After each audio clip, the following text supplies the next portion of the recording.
Hola, buenos días. Estamos nuevamente en la exposición Mitología Nazca del artista francés Gilbert Kiefer. Un gusto estar contigo, con Gracias. Tony Raful. Placer para mí. Esa celebridad dominicana que tenemos en política, en cultura. Tony, cuando llegaste a la exposición al comienzo, en la apertura, en el vernissage, había un fallo de luz. Así es. Estábamos en oscuras completamente.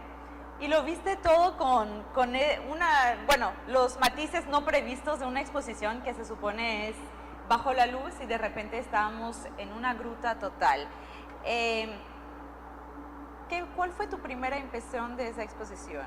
Bueno, antes que nada, al llegar a la exposición y encontrarme con una especie de túnel muy oscuro, yo en principio pensé que era parte del montaje de la exposición, una innovación, una modalidad. Luego me di cuenta que teníamos que recurrir a la propia luz que irradiaban las exposiciones de los trabajos y me encontré, digamos, con verdadera sorpresa. O sea, al calor de la nocturnidad creada alrededor del apagón, sin embargo descubrí algunas facetas interesantes, importantes, que me impresionaron y además tuve siempre el compromiso de volver a verla ya en otro ambiente. Bueno, para mí es una experiencia interesantísima.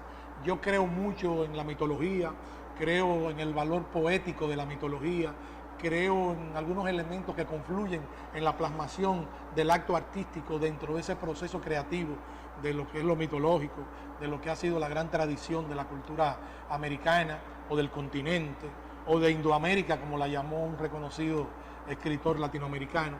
O sea, pienso que de alguna manera representa un momento alto del proceso creador, siempre y cuando en el momento en que uno observa el cuadro o uno observa la realización del artista, uno es capaz de conectarse con unas fuerzas, con unas energías que están ahí y que solamente pueden ser captadas por un alma sensible, por un espíritu capaz de comprenderlas. Bueno, Tony, tú eres un alma sensible, eres un poeta muy reconocido dominicano. Me impresiona y me atrae mucho lo que acabas de mencionar, por dos razones. El artista Gilbert Kiefer es el que trabaja los signos de pasadas civilizaciones, pero no solamente las de Nazca que estamos contemplando ahora, las de Nazca que son de Perú, sino también ha utilizado las maya en Centroamérica. La maya. Y está trabajando actualmente sobre signos taínos de República Dominicana. Entonces, ese tema de Indoamérica y de las tres Américas es una preocupación permanente del artista. Resurgir esos signos, esas mitologías, lo que se olvidó en un contexto contemporáneo para que vuelvan, y es ahí donde tú mencionas vibraciones, para que vuelvan a hablar.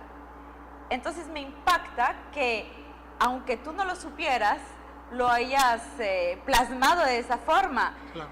Bueno, porque hay un asunto, y es que el proceso creador del artista, el proceso que es capaz de hurgar en este tipo de telaraña, digamos, de carácter cultural e histórica, y es capaz de despejar todo lo que es el circuito, el recinto de una actividad creadora, propulsora de una serie de objetivos desde el punto de vista humano trascendente. El que es capaz de plantear eso y planteárselo en el momento actual, transmitiendo el conjunto de fuerzas telúricas que fueron capaces en un momento determinado de ponerse en movimiento. Es el artista como conductor de esa impresión, de ese goce estético, porque se produce un goce estético. O sea, en la medida en que hay una conexión con el pasado, hablo de pasado en términos relativos, yo tengo todo un concepto de los tiempos. Porque siempre es presente. Porque siempre es presente. Es pasado de algún modo en su datación, carbón 10 es pasado como un referente. Exacto. Pero es presente porque el tiempo es uno solo. O sea, la continuidad del tiempo no admite separación. O sea, el hombre que vivió en el Paleolítico, el hombre que vive en la posmodernidad es el mismo hombre. O sea, es el mismo tiempo. Es un tiempo, si se quiere, de alguna manera mutilado por las urgencias de carácter histórico, las demandas de poder, pero es el mismo ser humano. O sea, que en un momento se pudo expresar, digamos, a través de signos, a través de imágenes. En un momento se pudo expresar, por ejemplo, en las cavernas o en las cuevas de Altamira, y que en otro momento puede expresarse en el más alto salón de la posmodernidad, con todos los ejercicios que produce o que conducen a la plasmación de la nueva obra artística. Pero cuando uno lo analiza en términos lineales, uno se da cuenta de que no hay interrupción. Interrupción. Es el mismo hombre el que está dibujando de manera temblorosa, de manera apenas perceptible, trémula, al mismo hombre que ya dispone de una serie, digamos, de dispositivos que le permiten establecer con puntualidad la obra de arte. O sea, para mí es una experiencia interesante. Por ejemplo, el colibrí, por ejemplo, que es el elemento nodal de todo este proceso que hemos presenciado. Que está presente en todas esas que obras, está presente en la mayoría de esas obras, de hecho. Es un elemento mágico, o sea, es un elemento mágico que nos conduce, que nos guía en estas obras, sobre todo en la primera parte de la exposición que ya se había realizado, que nos guía efectivamente a un mundo desconocido, o sea, o a un mundo no reconocido aún por la memoria, porque subyace en ella, por aquello de la memoria colectiva, del inconsciente colectivo. Todos somos producto de una acumulación de sucesos desde el punto de vista cultural y actuamos bajo su influjo, claro, aunque no nos percatemos, claro, aunque no podamos sistematizarlo, pero el artista sí. El artista sí puede hacer este trasiego. Hace esa síntesis, ¿no? Hace ese trasiego. Exacto. Hace el trasiego.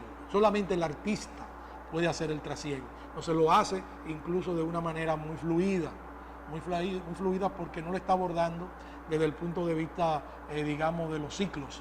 Lo está abordando desde el punto de vista del reencuentro. O sea, lo que se produce en esto es un reencuentro. Entonces en el reencuentro hay un reconocimiento de la fuente mágica de la creación.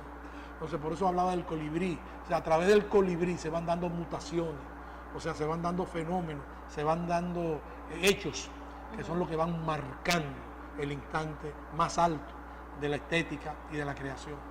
Esa es la impresión que yo recibo en mi alma, ¿no?, de buscador espiritual y de buscador de este tipo de culturas.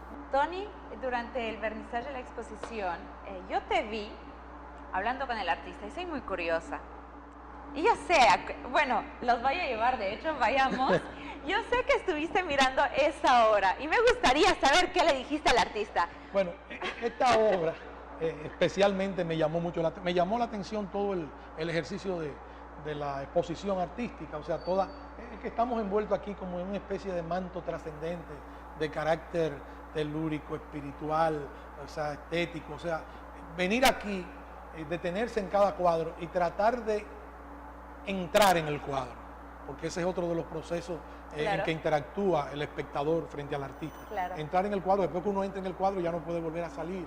O sea, algo del cuadro queda permanentemente dentro de uno, persigue a uno, o habita a uno. Ajá. O sea, crea habitáculos estéticos importantes. Entonces, a mí me impresionó mucho el cuadro, primero por la confluencia de colores, por la materialización del colibrí en una especie de transformación desde el punto de vista visual, que además el uso, por ejemplo, del rosado, que es un elemento mágico hermosísimo, y que no siempre puede ser utilizado con éxito, porque muchas veces da una impresión banal, digamos, sí, no, banal o demasiado liviana, quizás. Demasiado ligera. Sin embargo, aquí no.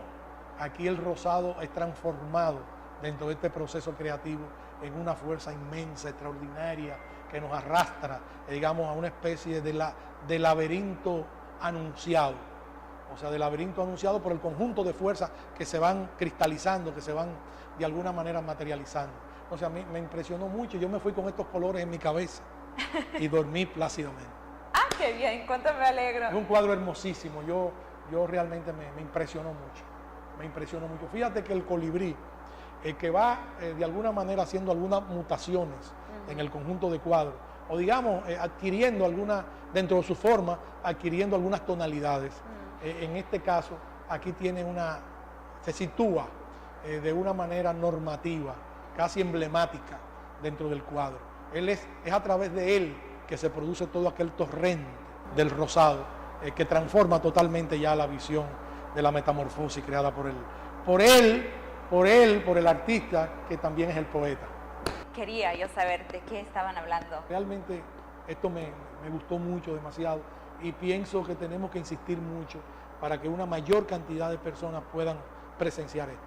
Y además, sobre todo para estudiantes y personas que de alguna manera tienen sensibilidad, para que conozcan esto, y alguien que les sirva de guía para introducirlos. Claro. Para introducirlos, sobre todo no para prejuiciar o condicionar el juicio estético, sino para introducirlo en este mundo maravilloso de este artista, que a mí realmente me impresiona gratamente. Muchas gracias. Y gracias a usted, que es una magnífica conductora, no la conocía de una manera tan diestra. Pues sobre gracias. todo por los conocimientos que tiene, por la sensibilidad que ha heredado y que ha ampliado desde el punto de vista del arte, y además por su simpatía natural. Muchas gracias a ustedes, amigos. Como han visto, hemos tenido el lujo de tener a invitados tan especiales, tan poéticos, tan culturalmente cargados, como lo son Tony Raful. Hasta muy pronto. Estuvo con ustedes Vivi Kaifer.